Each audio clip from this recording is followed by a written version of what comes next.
Happy birthday to you, happy birthday to you. আজকের দিনটা না খুব ব্যস্ত আমি, আজকের দিনটা আমার হেঁটে হেঁটে চলবে না, সময় কুলাবে না, আমাকে রীতিমতো সারাটা দিন ছুটতে হবে। কারণ কি, আজকে হচ্ছে আমার বরের জন্মদিন, আর এই দিনেই পড়ে গেছে ছেলের ক্যারাটেতে সিলেকশন রাউন্ড। তো তাকে নিয়ে এসেছি দীঘাতে। এখানে অনেকটা সময় চলে যাবে, কারণ সকাল 8টায় বলেছিল, এখন প্রায় 9টা বাজে। তো তাকে ছেড়ে দিয়ে আমি অনেকটা বাজার করেছি, কেক এনেছি, মিষ্টি এনেছি। আর দেখো, একদম কোমর বেঁধে লেগে পড়েছি রান্না করতে, কারণ অনেকটাই দেরি হয়ে গেছে রান্না করতে। রান্না তো করতেই হবে, আর সেই জন্য আগে যে 5 রকমের ভাজাটা করব সেটা কেটে নিয়েছি। আর মা ওদিকে উনুনে ভাত বসিয়ে দিয়েছে, ভাত ডাল এইসব মা ওখানে করুক, আমি কোনো রকম এটা করে নিই। তাতে করে কি হয়, দু জায়গায় হলে তাড়াতাড়ি হয়ে যাবে, যেহেতু অনেকটাই লেট হয়ে গেছে। আর দেখো, ঢেঁড়স ভেজে দিয়েছি, ঢেঁড়স ভাজার পর বেগুন, পটল এইগুলো ভাজছি। আর এখানে আলু আর কুঁদরি যেটা, সেটা দিয়েছি। আর এখানে একটুখানি পোস্ত দিয়ে দিয়েছি, তাতে করে খেতে ভালো লাগবে। আর এইগুলো না অনেকটা সময় চলে যায়, তাই জন্য এখানে আমি একটা করে কাটছি আর একটা করে ভাজতে বসিয়ে দিয়েছি। আজকে না একটু এঁচড় করব, আর তার জন্য আমি এঁচড়টা সেদ্ধ করতে বসিয়ে দিয়েছি। মা কেটে দিয়েছি। এঁচড় কাটতে আমার একদম ভালো লাগে না, কারণ আঠা লেগে যায় হাতে। মাই কেটে দেয়, মা কেটে দিয়েছি, আর আমি গ্যাসে চড়িয়ে দিয়েছি ওটাকে প্রেসার কুকারে ভরে। আর এখানে যা যা লাগবে, পেঁয়াজ তো কুচোনোই দেবো, আর আদা রসুনটা পেস্ট করে নিয়েছি। আর ওতেই একটু চারমগজ আর টক দইটা পেস্ট করে নেব, তাতে করে টেস্টটা এঁচড়ের অনেকটাই বেড়ে যাবে। যে আর আজকে না আমি পুরো পাগল হয়ে যাচ্ছি, কি করব না করব, কি রান্না করব। কারণ হঠাৎ করে ছেলেটার ওই সিলেকশান রাউন্ড পড়ে যেতে আমার মাথায় ঘুরে গেছে পুরো। তবে সিলেকশান রাউন্ডে ওকে নিয়ে যাব না ভাবছিলাম, এবছর নতুন যেহেতু ক্যারাটে শিখছে, তো আমার সেরকম কোনো ইচ্ছা নেই তো স্টেটে খেলতে যাক বা কোনো কিছু করুক। আর কিন্তু ওর স্যার বললো যে ও ভালো করছে, তাই জন্য ওকে পাঠাও। তো তাই জন্য, আর স্যার যখন বলছেন তখন ছেলেরও দেখছি খুব যেতে ইচ্ছে, তো ওর ইচ্ছেটাকে তো না করা যায় না। তাই জন্য আমি ওকে নিয়ে ছেড়ে দিয়ে এলাম। কিন্তু ওদের আবার ওখানে বিরিয়ানি হবে, স্যার বলেন এখানেই লাঞ্চ করে যাবে। তো ছেলেটা দুপুরে খেতে পারবে না, ওই জন্য রেখে দেবো, রাত্রে খাবে। আর এখানে আমি সমস্ত মশলাগুলো কষিয়ে নিয়েছি। আর কষিয়ে নেওয়ার পর এঁচড়টা তো সেদ্ধই আছে, ও বেশি সময় লাগবে না, খুব তাড়াতাড়ি হয়ে যাবে। আর অন্যান্য রান্নাগুলো আমি বসিয়ে দিতে পারবো।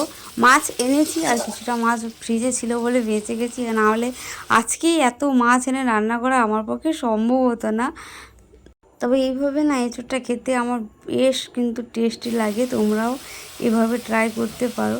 এঁচোড়টাকে ভাজলে পরে আমার অতটা টেস্ট লাগে না যতটা সেদ্ধতে লাগে, কারণ ভেজে নিলে বা ছেঁকে নিলে এঁচোড়টা শক্ত হয়ে যায়, কিন্তু এটাতে অনেকটাই নরম থাকে। তো এটাই খেতে খুব ভালো হয়। ব্যাস, এবার আমার এঁচোড়টা হয়ে গেছে, আর অন্যান্য রান্নাগুলো ঝটপট করে করে নিই। আর মা এখানে এসছে, মায়ের তেল ছিটকে পড়েছে, সেটাই দেখাচ্ছে মা আমাকে যে তেল ছিটকে পড়েছে। তো হাতে লাল হয়ে গেছে, আমি সেই জন্য মাকে বলেছি যা একটু ওষুধ লাগিয়ে দাও মা। আর এদিকে আমার এঁচড়ের যা স্যান্ট আসছে, তো উফ, দারুণ স্যান্ট হয়েছে, খেতেও নিশ্চয়ই ভালো হবে। আর ওখানে একটুখানি এঁচড়টা হয়ে যেত, তার উপরে একটুখানি আমি বাটার ছড়িয়ে দেবো, তাতে করে আরও টেস্টটা বেড়ে যাবে। ঘি থাকলেও ভালো, ঘি দেওয়া যায়, বাট ঘি আছে, কিন্তু বাটার যেহেতু আছে, আমি আজকে বাটার দিয়ে ট্রাই করি। আর এবার মাছগুলো ঝটফট করে নিই। মাছগুলো এখানে ভাজতে বসিয়ে দিই, ভাজা হতে থাক, ততক্ষণে আমি মশলাগুলো পেস্ট করে নিই। এখানে এই পোনা মাছগুলো ভেজে তুলে নেব, আর কিছু মাছ আছে সেগুলো দিয়ে তেল ঝাল করে নেবো, তাহলেই হয়ে যায়। মাছ ভাজাতে না কাঁচা লঙ্কা পেঁয়াজ দিয়ে ভাজলে আমার কিন্তু ভীষণ ভালো লাগে। কার কার ভালো লাগে এমন? রান্না করতে করতে একটা কথা বলি, আজকে যে বরের বার্থডে, এটা ফার্স্ট কেক কাটা হচ্ছে, কোনো দিন কেক কাটা হয়নি এর আগে, তো ওকে জানাইনি, না জানিয়ে আমি কেকটা নিয়ে চলে এসেছি ওকে সারপ্রাইজ দেবো বলে। কিন্তু আজকে একটু ভালো করে ইচ্ছে ছিল পালন করার, কিন্তু এমনই সিচুয়েশান এসে গেলো যে এত তাড়াহুড়ো করে করতে হচ্ছে যে মনে হয় না কোনো বেলুন টেলুন টাঙাতে পারবো। তবে যতটুকু করলে ভালো লাগবে সেইটুকু আমি অ্যারেঞ্জ করতে পেরেছি এইটুকু সময়ের মধ্যে। তো ছেলে থাকলে ভালো হতো, কারণ সে নিজে নিজেই কিছুটা ডেকোরেট করতে পারতো, কিন্তু এইটুকুতেও ভীষণ খুশি হবে আমি জানি। এদিকে দেখো মাছের ঝাল আমার পুরোটাই কমপ্লিট, শুধু মাছগুলো ছেড়ে দিলেই হয়ে যাবে।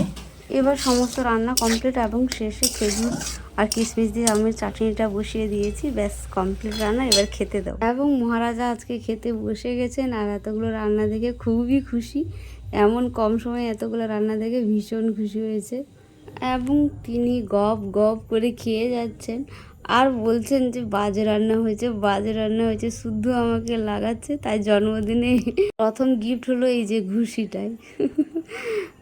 যাই হোক, বেশি কিছু করতে পারিনি, তবে এইটুকুই করেছি। এবার কেক কাটার পালা। আর এখানে মিশু কেকটা খোলা শুরু করে দিয়েছে, বিকেল এখন প্রায় 4টে বাজে। তো আনন্দটা তো ওরই বেশি, কারণ ওই কেক কাটবে মনে হচ্ছে আমার, যে তার পাপ্পাকে কেক কাটতে দিবে না। আর এত তাড়াহুড়োতে দেখো আমার বরের নামটাই ভুল করে দিয়েছে, জি ও হবে তার জায়গায় জিএ করে দিয়েছে। চলো সেটাই, এটা নিচের দিকে দাঁড়ি দুটো মুছে দিলেই হয়ে যাবে। তো কেকটা খোলা হয়ে গেছে, এবার কেকটা কাটবো। লেখা আছে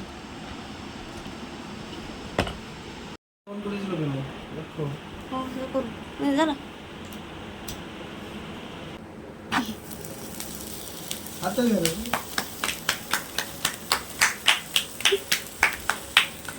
Happy birthday.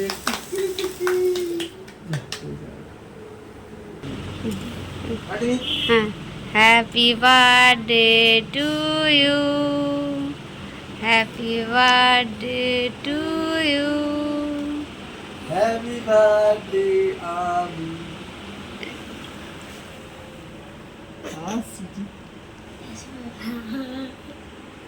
সমুখী আয় পড়ে যাবে। চলা এখানে চলায়।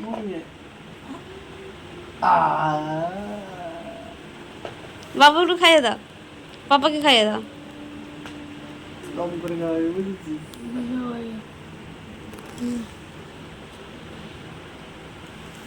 মামা খাও। তুমি বার্থডে পাইয়ে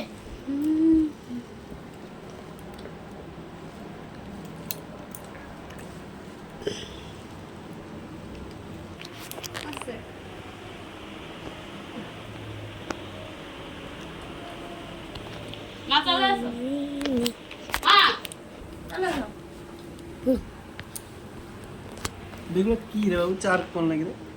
না এগুলো ইয়ে আছে, चॉकलेट চকলেট চকলেট, এগুলো हम कभी थोड़ा दे दो